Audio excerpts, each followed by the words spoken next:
ఈరోజు మా తిరకాస్ అనే ఏదో బ్రేకింగ్ న్యూస్ ఇస్తున్నాడు. ఏం న్యూస్ ఇస్తాడో చూద్దాం ఇప్పుడు. డాన్స్ రెడీ చేస్తున్నాడు. ఏయ్ ఇంక చాలు. Hey bro, come on, let's enjoy. Hello hello ఏటి ఏజేటి గేజేటి నువ్వు చేస్తున్న డాన్స్ ఏంటి, ఆ గెటప్ ఏంటి, ఏదో బ్రేకింగ్ న్యూస్ ఉంది అని వెళ్ళావు, ఏటయింది? బ్రేకింగ్ న్యూస్ లేదు, బెండకాయ పులుసు లేదు. ఇప్పుడు నేను రిలాక్స్ మూడ్ లో ఉన్నా.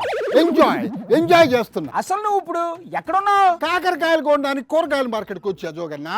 మా ఆవిడేమో అక్కడ ఆవకాయ జాడీలు కొంటోంది. అది అసలు మార్కెట్ లాగే కనిపించడం లేదే. మరి తెలిసి కూడా అంటావేందనా? అదిగో అది సముద్రం, ఇదంతా బీచ్, ఇక్కడ ఉండేది ఇసుక. చాలా ఇంకా ఏమన్నా వివరాలు చెప్పమంటావు? బీచ్ లో నీకేంటి పని? నువ్వా? ఎవరైనా బీచ్కి ఎందుకు వస్తారు? ఎంజాయ్ చేయడానికి వస్తారు. నేను కూడా ఎంజాయ్ చేయడానికే వచ్చా, అందుకే పోతున్నా.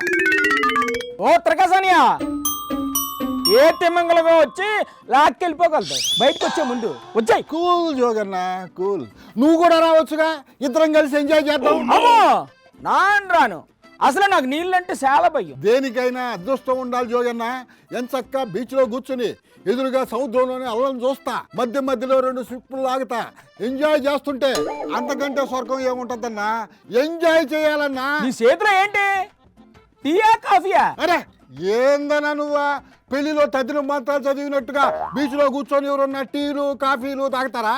ఇది నువ్వు అనుకున్నట్టుగా టీనో కాఫీనో కాదు, అంటే కిక్కు జోగన్న, కిక్కు. అమ్మో అమ్మో, నువ్వు బాగా బరిదెగించేసావు త్రికసానియా. ఇందులో నా తప్పే ఉందన్నా. మా అయ్యన్న తాత ఆయన చెప్పిందే చేస్తుండా. అయ్యన్న తాత ఏం చెప్పాడు? ఏం చెప్పాడా? అయితే ఒకసారి అటు చూడు. బీచ్లో కొంచెం టీ తాగుతారండి. టీ తాగడానికి వస్తారండి ఎక్కడి నుంచో. సరదాగా భార్య భర్తలు కూర్చొని బీచ్లో కూర్చొని భర్త ఏమో 2 పెగ్గలు వేస్తాడు, ఈవిడేమో ఐస్ క్రీమ్ తిరుగుతుంది, హ్యాపీగా ఎంజాయ్ చేయాలి. విన్నావు కదా, బంగారం లాంటి మాట చెప్పాడు మా తాత. అందుకే చలో బీచ్ అని ఇక్కడికి వచ్చి ఇలా ఎంజాయ్ చేస్తున్నా. అది కాదన్నయ్యా, టూరిజాన్ని ఎంకరేజ్మెంట్ చెయ్యాలని ఆయన ఏదో అలా సరదాగా చెప్పారు. ఆ మాట పట్టుకొని నువ్వు బీచ్కి వెళ్ళిపోయావా? ఇలా అయితే ఎలాగన్నయ్యా? పెద్దల మాట చద్దెన్న మూట అన్నారు. అయ్యన్న తాత మాటే నాకు ఇప్పుడు వేదవాక్కు. మరి నువ్వు ఒక్కడవే వెళ్ళావు, మీ ఆవిడని కూడా తీసుకెళ్ళపోయావా? ఊరుకోన్నా, పెళ్లికి వెళ్తా పిల్లిని సాగనెట్టుకుని పోతారా ఎవరన్నా? భార్యను తీసుకొని వెళ్తా బీచ్కి వస్తే మనల్ని ఇట్లా ఎంజాయ్ చేయనిస్తారా? అయితే ఉండు, నీ పని చెప్తాను. A few moments later. త్రికసానియా ఏమైంది? నీ బ్యాక్గ్రౌండ్ ఏంటి చాలా భయంకరంగా ఉంది? జోగన్న, నాకు ఒక డౌటు. నువ్వేమన్నా మా ఆవిడకి ఫోన్ చేసావా? అవును చేశాను. నువ్వేం చేస్తున్నావో ఎక్కడున్నావో మొత్తం చెప్పేశాను. అరే ఏంది జోగన్న నువ్వా? పక్కోడు ఎంజాయ్ చేస్తుంటే ఓర్చుకోలేవు, నువ్వు చేయవు, నన్ను ఎంజాయ్ చేయనివ్వు.